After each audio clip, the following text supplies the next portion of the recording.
how to scan Snapchat code. So if you want to scan Snapchat code, then first of all open up your Snapchat application, and after opening your Snap, now you can simply go for your profile, which is on the upper left, and then you can scroll down and go for my friends, or you can go for add friends.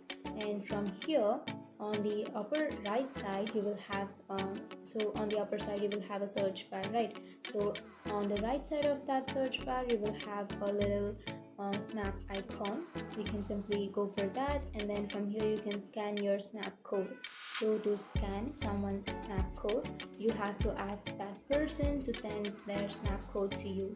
So you can find the snap code on your profile. Like you can go to your profile and here you will have your snap code, right? So for example, I'll just save that to my camera roll, and after saving that, now you can go back, and if you go to your friends or add friends, from here you can again go to that little snap icon and you can choose your snap code, and after choosing that snap code it will automatically take you to that person. So for now I have taken my snap code, so it simply shows my Snapchat account. But if you have scanned someone else's snap code, then you will have that person's account here, and then you can simply tap on add and you can add that person. So that's it. That's how you scan someone's snap code, and you can be friends with them. And if you have any questions, feel free to comment below. Thanks for watching.